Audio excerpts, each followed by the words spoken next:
Welcome to our last video about techniques. Today we are learning 5 awesome texture techniques. First up is masking. When we mask, we are covering up our painting surface with some kind of substrate that will keep the paint from going on that area of the paper.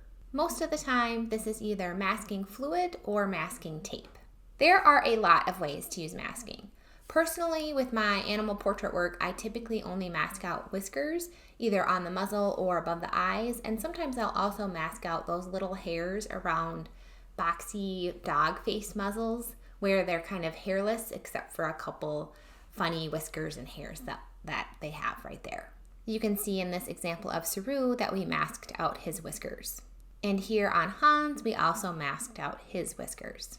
Lifting is simply just removing paint from your paper. It's usually done when the paint is already dry, but it can be done while you're painting wet and wet. You can use lifting as a texture technique. You can also use it to remove paint in an area that's just too heavy or to lighten an area. I'll often lift on dog noses to establish the texture. And when I'm painting birds, I like to lift some feathery shapes by their eye to draw more interest into that area. And you can see that on this example of the chaffinch. In this painting of Liz, I lifted around this area that I also used brusho. On Millie, I lifted around her muzzle just to create some more texture. And you can see lifting in action on Moose's nose.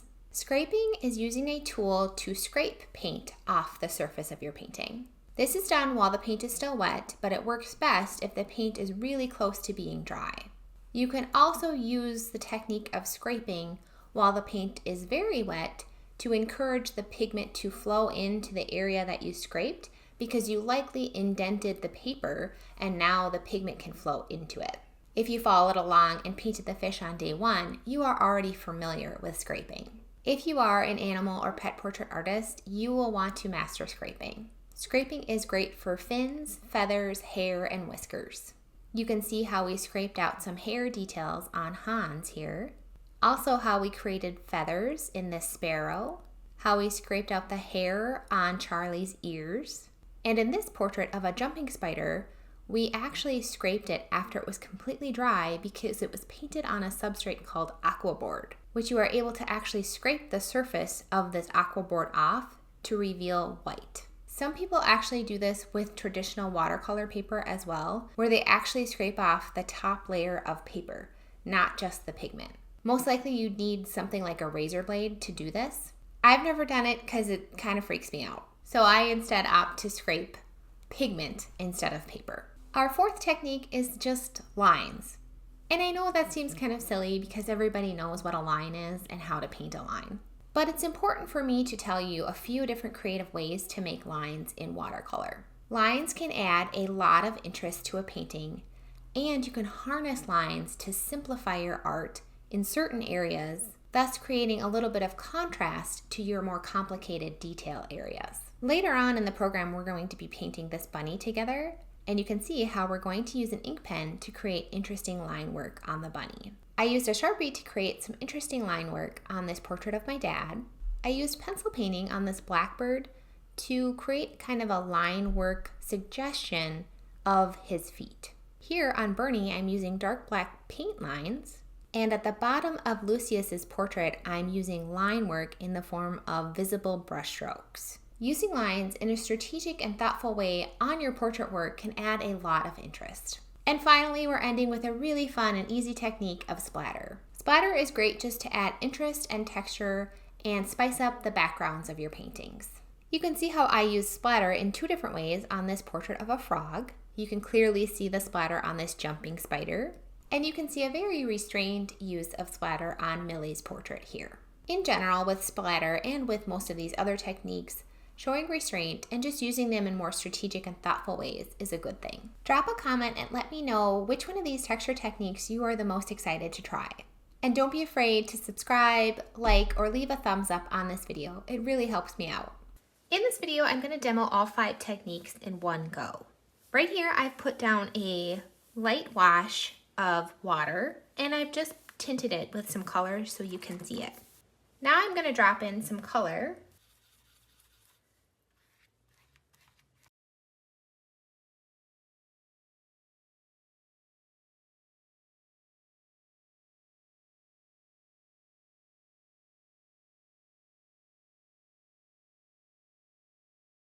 So I'm going to wait for this corner to dry completely to show you lifting. With scraping, you can do it in two different ways. You can scrape while it's really wet to have the pigment settle into the lines that you scrape. Or you can wait until it's almost dry, just barely wet, and actually scrape the pigment off. I added a little bit more pigment here because scraping pigment off of the page tends to work best if you have a heavy saturation of pigment. So if you have a really watery wash, you really don't have that much pigment to scrape off, and scraping won't make as big of an impact. But if you have a lot of pigment on your paper, you'll be more likely to scrape more pigment away when you do that. While we wait for this to dry a little bit more, I'm going to show you masking. I like to apply masking with my palette knife.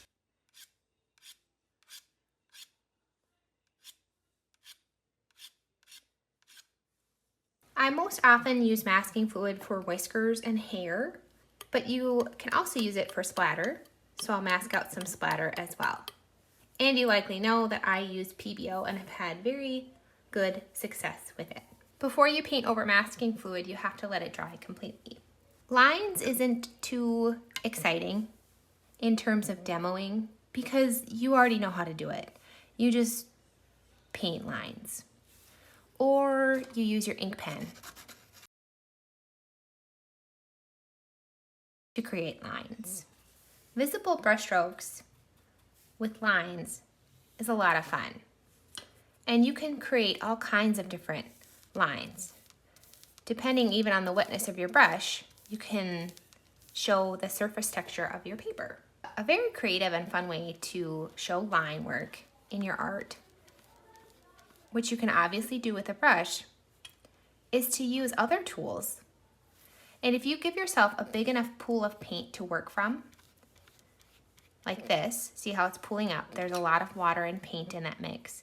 You can do something that I like to call pencil painting, which is just guiding the wet paint from the wet area into a dry area. And you can kind of see the possibilities that could happen when you use other tools. If you want to avoid pencil marks, you could use any other pointy tool, palette knife. You could be creative, use a chopstick. Lots of fun ways to incorporate line work in your art. This area looks like it might do well for scraping. Let's see. Looks like we caught it. I don't always catch it, but we caught it at a good level of wetness. It is seriously, you guys, just 30 seconds away from being completely dry. This is such a fun technique, and you can play around with doing it over darker colors, with staining colors, with not as staining colors. I mean, you saw its power in the first lesson when we painted that fish.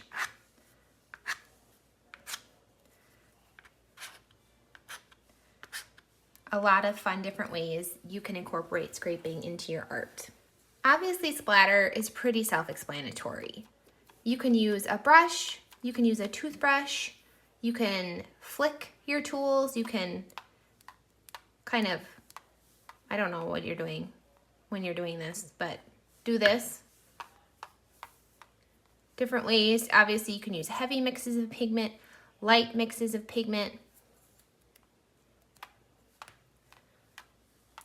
This is a fun way to do black if you're looking for an inky type look on your art. You can see, especially this splatter, how cool that looks and how cool that would look on your painting. I always say with splatter that less is more, and that's a lesson I think everybody has to learn the hard way because it's so fun. You can easily get carried away. Okay, our masking fluid is dry, so I'm going to add a layer of paint, a heavy mix of neutral tint, over the masking fluid. And we'll let that dry before we remove it to reveal the paper underneath. This area of blue is nice and dry, so I'm coming in with a wet brush that I've blotted on my rag, And you have to do a kind of scrubbing motion. And as your brush gets loaded with the pigment that you're lifting off, you might need to clean it and blot it again.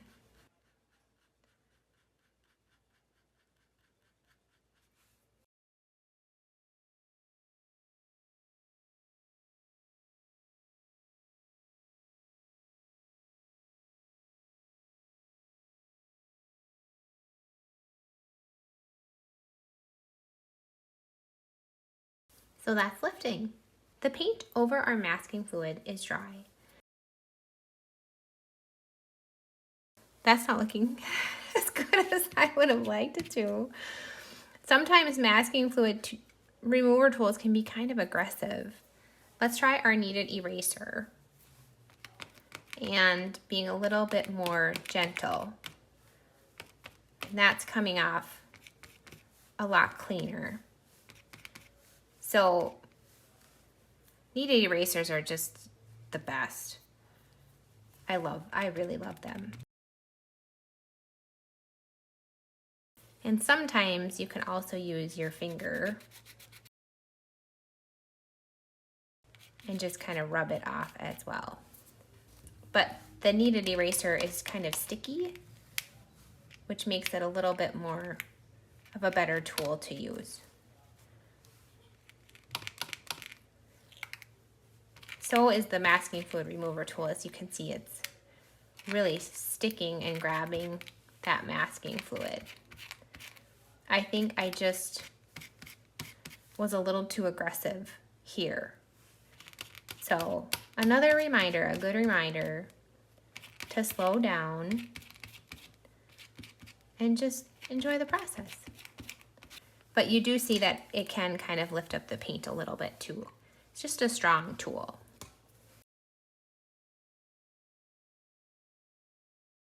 But that can be a lot of fun.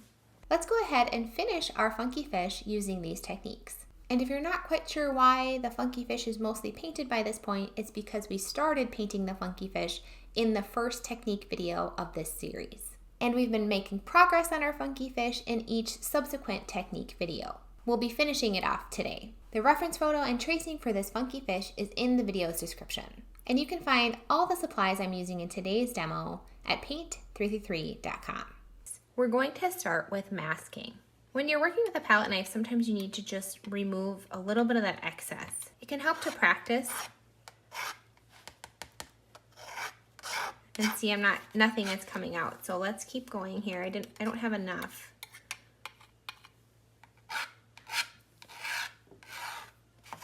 All right, and we're just going to mask out these fins.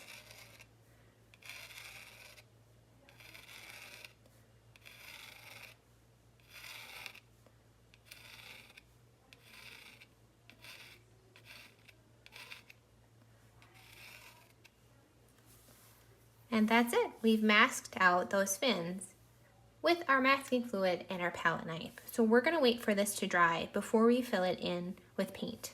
We are going to use the technique of scraping on the tail fin. So I'm going to start by painting with water, and I'm going to tint it just ever so slightly so you can see where I put it. But I'm just going to fill in that whole tail shape with water.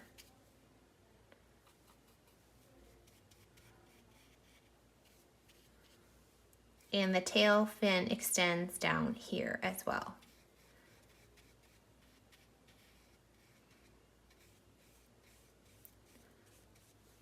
Adding a little bit more water here.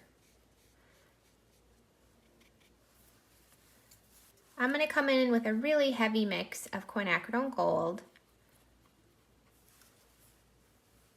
and make those line shapes on his fins that I can see, and let it blend into the water that we have.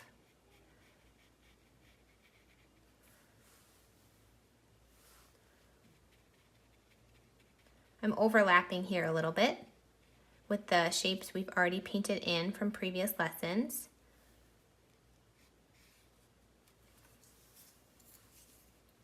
I really like that. I do want it to be a little bit more heavy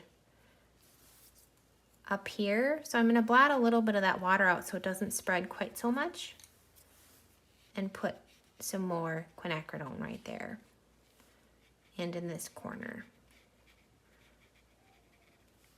Since this is such a watery mix, scraping to reveal paper underneath won't be very dramatic. So I'm going to scrape while it's wet so that the pigment falls into the scraped lines.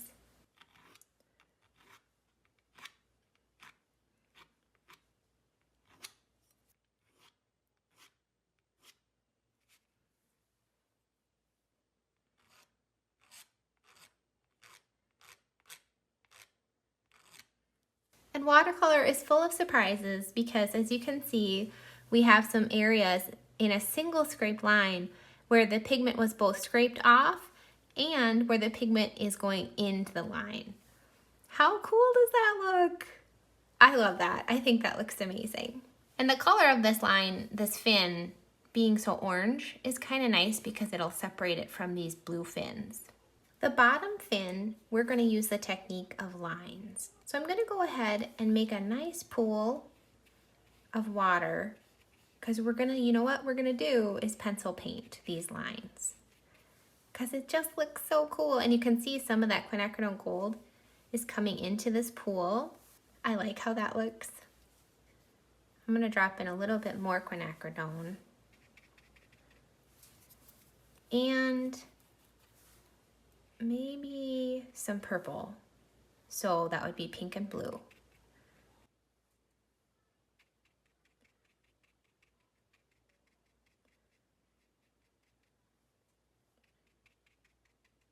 Let's just see what happens when we pull this paint around.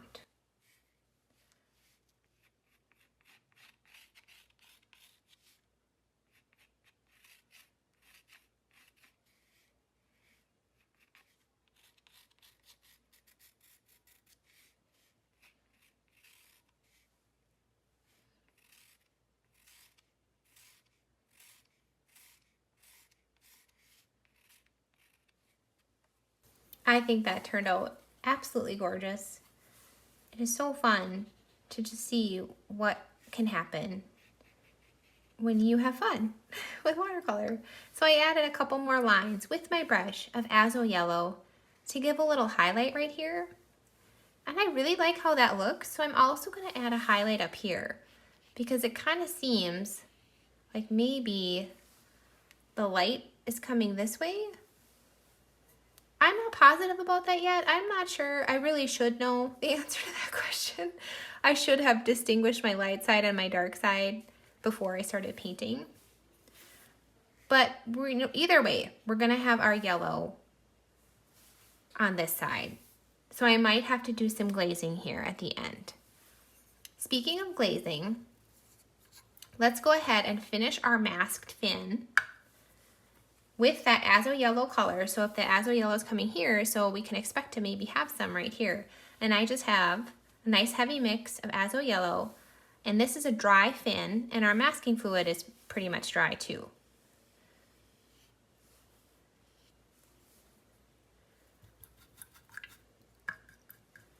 Now my brush is just wet, and I'm gonna pull a little bit of that color over here, blot it a little bit, it's a little heavy. This brush still has yellow on it, but I'm gonna dip it in my gold. Let that bleed into that a little bit. I want a little bit more gold up here too. I love how this pink is, I just love that. I wanna see if maybe I need a little bit more to lean into that, but not a ton. I really like how that makes it look brighter. So I'm gonna tap a little bit more pink into here and guide it down with my pencil into those fin shapes we made.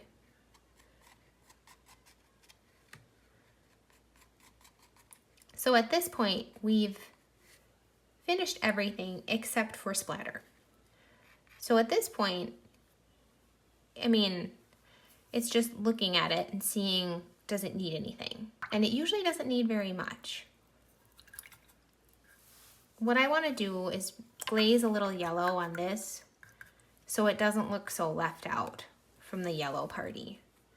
But we're going to be careful because yellow and blue make green. So we're just going to do a quick swipe. That's all I want to do with that.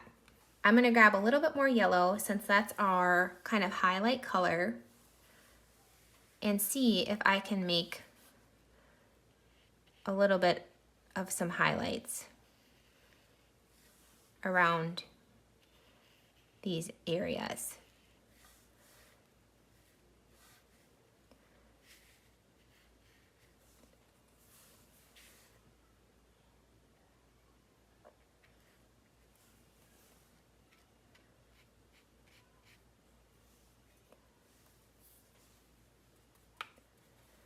I'm just playing around here. I don't always know what's going to happen, but I sure would like this area to be a little brighter. So I'm putting a little bit of azo up here.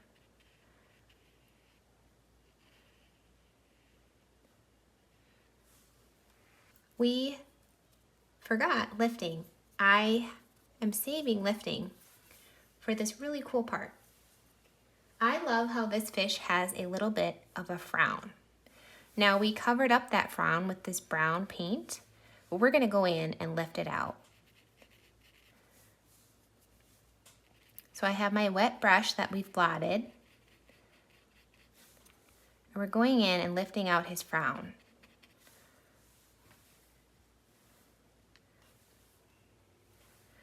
I'm gonna kind of make where it starts and ends first.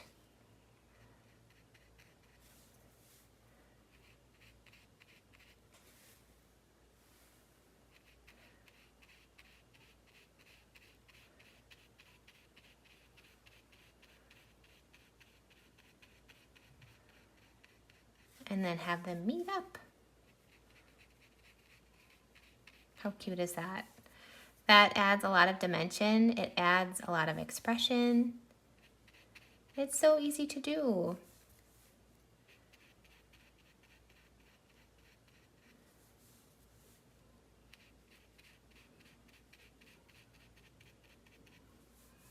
Cleaning my brush off as I need to, as it gets full of that pigment. And kind of really not being afraid to scrub that pigment away. And as it gets loose, lift it up with my wet brush and get rid of that pigment.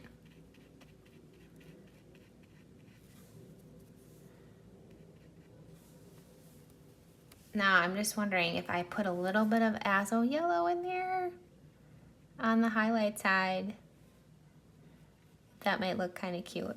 And it does. I like that a lot. Just on this side. I'm going a little crazy with the yellow.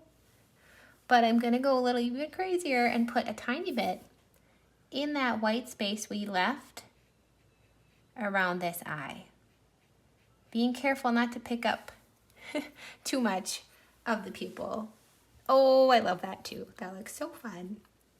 I want to put a little bit more purple here, I think, because right now he just needs a little more dimension.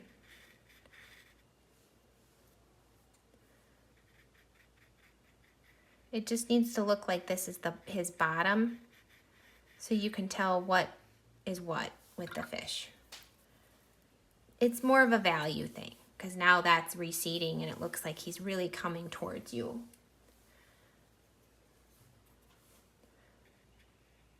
And we're covering up some of the techniques that we worked hard on. But watercolor, you know, it's all about layers too. And letting your colors mix on the paper can just be so fun. That really adds a lot of dimension, and I like that a lot. I'm actually going to add in a tiny bit more pink here.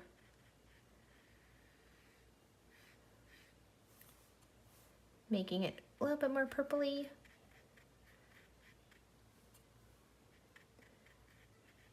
So that you can tell that this fin is also below. And then it's just a matter of splatter. I'm gonna start with a watery mix of ultramarine blue, really watery mix.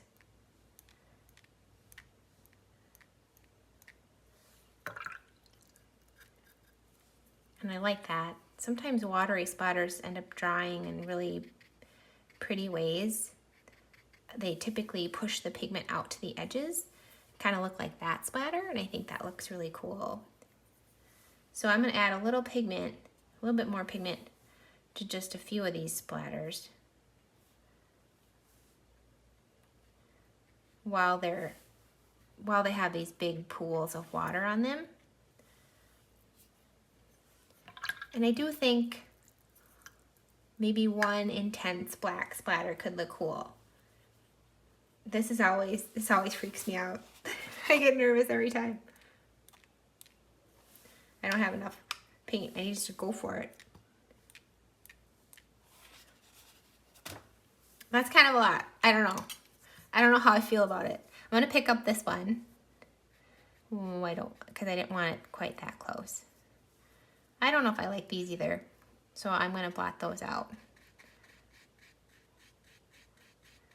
And I could have covered up my fish a little bit better too.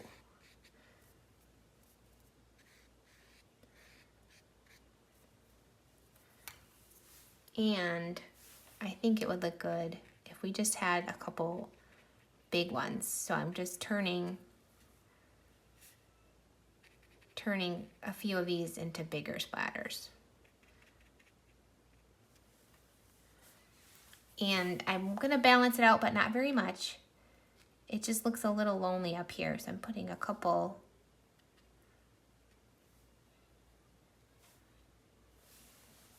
splatters up there. Our fish is so cute. I have this area that I'm not too excited about, and I think that's just because I had my water on it. And I've likely mentioned this before, that I'm a messy painter.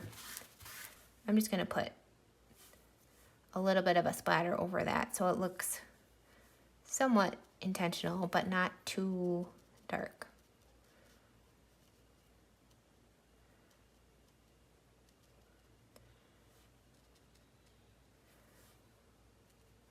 There, we fixed that. So of course you have to sign your art. I think it looks cool right there. You can obviously keep having fun with whatever techniques you enjoyed. Line work could look cool in here if you know, found some bravery and employed some line work. But I don't know if I really want to go quite that far.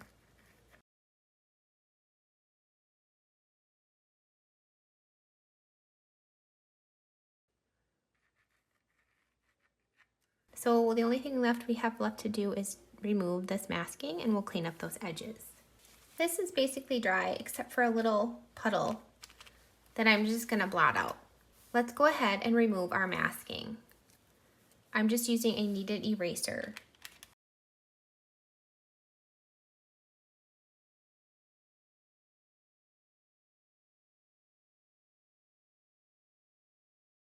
Sometimes I like to make sure it's all gone by just feeling the surface. It really blends in with that blue color. That looks really great. I love how it makes those spines so bright white. But sometimes it can give you some harsh edges, so you can go in and soften them up a little bit, just using a blotted brush that has water that you blot off. But these lines are also very thin, so it's risky business because you can easily fill them in with the surrounding pigment. So however you want to handle this part is up to you. You can absolutely just keep the lines like this. I mean, I think they look really good. I'm gonna soften the bottoms, maybe just the bottoms, because they also look pretty cool with a little bit of that highlight yellow coming into them. And that's it. Our funky fish is done, and I love it. And that's it for the lessons on techniques. Our second live Q&A is tomorrow, and that will stay on YouTube as a replay. Our next round of lessons will help answer your most frequently asked questions and solve common watercolor challenges that beginner artists can run into. We'll see you then. Happy painting!